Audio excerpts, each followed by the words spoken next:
Chapter 28, in which Passepartout does not succeed in making anybody listen to reason. The train, on leaving Great Salt Lake at Ogden, passed northward for an hour as far as Weber River, having completed nearly 900 miles from San Francisco. From this point it took an easterly direction toward the jagged Wasatch Mountains. It was in the section included between this range and the Rocky Mountains that the American engineers found the most formidable difficulties in laying the road, and that the government granted a subsidy of $48,000 per mile instead of $16,000 allowed for the work done on the plains. But the engineers, instead of violating nature, avoided its difficulties by winding around instead of penetrating the rocks.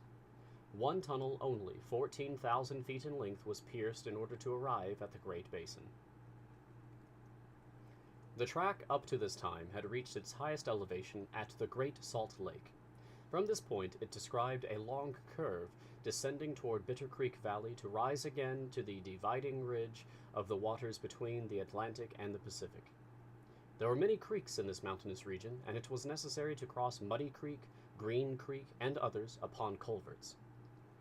Passepartout grew more and more impatient as they went on, while Fix longed to get out of this difficult region, and was more anxious than Phileas Fogg himself to be beyond the danger of delays and accidents, and set foot on English soil. At 10 o'clock at night the train stopped at Fort Bridger Station, and 20 minutes later entered Wyoming territory, following the valley of Bitter Creek throughout. The next day, 7th December, they stopped for a quarter of an hour at Green River Station. Snow had fallen abundantly during the night, but being mixed with rain it had half melted and did not interrupt their progress. The bad weather, however, annoyed Passepartout, for the accumulation of snow, by blocking the wheels of the cars, would certainly have been fatal to Mr. Fogg's tour. "What an idea," he said to himself. "Why did my master make this journey in winter? Couldn't he have waited for the good season to increase his chances?" While the worthy Frenchman was absorbed in the state of the sky and the depression of the temperature, Aouda was experiencing fears from a totally different cause. Several passengers had got off at Green River and were walking up and down the platforms, and among these Aouda recognized Colonel Stamp Proctor, the same who had so grossly insulted Phileas Fogg at the San Francisco meeting. Not wishing to be recognized, the young woman drew back from the window, feeling much alarm at her discovery. She was attached to the man who, however coldly, gave her daily evidences of the most absolute devotion. She did not comprehend, perhaps, the depth of the sentiment with which her protector inspired her, which she called gratitude, but which, though she was unconscious of it, was really more than that. Her heart sank within her when she recognized the man whom Mr. Fogg desired, sooner or later, to call to account for his conduct. Chance alone, it was clear, had brought Colonel Proctor on this train, but there he was, and it was necessary at all hazards that Phileas Fogg should not perceive his adversary. Aouda seized a moment when Mr. Fogg was asleep to tell Fix and Passepartout whom she had seen. "That Proctor on this train!" cried Fix. "Well, reassure yourself, madam. Before he settles with Mr. Fogg, he's got to deal with me. It seems to me that I was the more insulted of the two." "And besides," added Passepartout, "I'll take charge of him, colonel as he is." "Mr. Fix," resumed Aouda, "Mr. Fogg will allow no one to avenge him. He said that he would come back to America to find this man. Should he perceive Colonel Proctor, we could not prevent a collision which might have terrible results. He must not see him." "You are right, madam," replied Fix. "A meeting between them might ruin all. Whether he were victorious or beaten, Mr. Fogg would be delayed, and, added Passepartout, "that would play the game of the gentlemen of the Reform Club. In 4 days we shall be in New York. Well, if my master does not leave this car during these 4 days, we may hope that chance will not bring him face to face with this confounded American. We must, if possible, prevent his stirring out of it." The conversation dropped. Mr. Fogg had just woke up and was looking out of the window.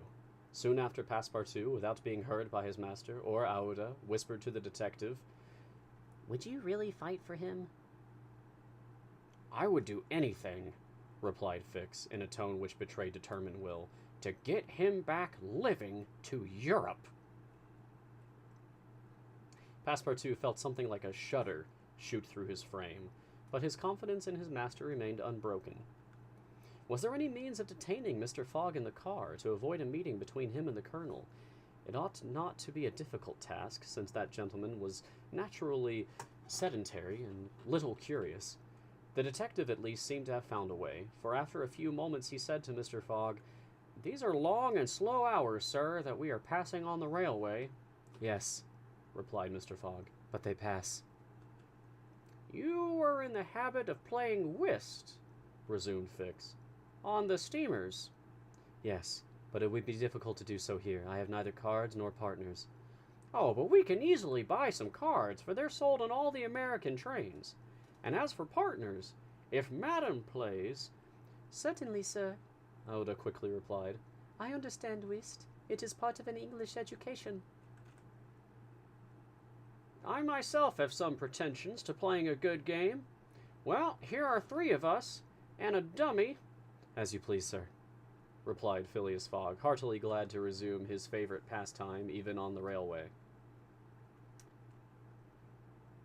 Passepartout was dispatched in search of the steward, and soon returned with 2 packs of cards, some pins, counters, and a shelf covered with cloth. The game commenced. Aouda understood whist sufficiently well, and even received some compliments on her playing from Mr. Fogg. As for the detective, he was simply an adept, and worthy of being matched against his present opponent. Now, thought Passepartout, we've got him. He won't budge. At 11 in the morning, the train had reached the dividing ridge of the waters at Bridger Pass, 7,524 feet above the level of the sea, one of the highest points attained by the track in crossing the Rocky Mountains. After going about 200 miles, the travelers at last found themselves on one of those vast plains which extend to the Atlantic, and which nature has made so propitious for laying the iron road. On the declivity of the Atlantic basin, the first streams, branches of the North Platte River, already appeared. The whole northern and eastern horizon was bounded by the immense semicircular curtain which is formed by the southern portion of the Rocky Mountains, the highest being Laramie Peak. Between this and the railway extended vast plains plentifully irrigated. On the right rose the lower spurs of the mountainous mass, which extends southward to the sources of the Arkansas River, one of the great tributaries of the Missouri. At 12:30, the travelers caught sight for an instant of Fort Halleck, which commands that section, and in a few more hours the Rocky Mountains were crossed. There was reason to hope, then, that no accident would mark the journey through this difficult country. The snow had ceased falling, and the air became crisp and cold. Large birds, frightened by the locomotive, rose and flew off in the distance. No wild beast appeared on the plain. It was a desert in its vast nakedness. After a comfortable breakfast served in the car, Mr. Fogg and his partners had just resumed whist, when a violent whistling was heard, and the train stopped. Passepartout put his head out of the door, but saw nothing to cause the delay. No station was in view. Aouda and Fix feared that Mr. Fogg might take it into his head to get out, but that gentleman contented himself with saying to his servant, "See what is the matter." Passepartout rushed out of the car. 30 or 40 passengers had already descended, amongst them Colonel Stamp Proctor. The train had stopped before a red signal which blocked the way. The engineer and conductor were talking excitedly with a signalman, whom the station master at Medicine Bow, the next stopping place, had sent on before. The passengers drew around and took part in the discussion, in which Colonel Proctor, with his insolent manner, was conspicuous. Passepartout, joining the group, heard the signalman say, "No, you can't pass. The bridge at Medicine Bow is shaky, and would not bear the weight of the train." This was a suspension bridge thrown over some rapids, about a mile from the place where they now were. According to the signalman, it was in a ruinous condition, several of the iron wires being broken, and it was impossible to risk the passage. He did not in any way exaggerate the condition of the bridge. It may be taken for granted that, rash as the Americans usually are, when they are prudent, there is good reason for it. Passepartout, not daring to apprise his master of what he heard, listened with set teeth, immovable as a statue. "Huh!" cried Colonel Proctor. But we are not going to stay here, I imagine, and take root in the snow. Colonel, replied the conductor. we have telegraphed to Omaha for a train, but it is not likely that it will reach Medicine Bow in less than 6 hours. 6 hours? cried Passepartout. Certainly, returned the conductor. Besides, it will take us at least as long as that to reach Medicine Bow on foot. But it is only a mile from here, said one of the passengers. Yes, but it's on the other side of the river. And can't we cross that in a boat? asked the colonel. That's impossible. The creek is swelled by the rains. It is a rapid, and we shall have to make a circuit of 10 miles to the north to find a ford. The colonel launched a volley of oaths, denouncing the railway company and the conductor, and Passepartout, who was furious, was not disinclined to make common cause with him.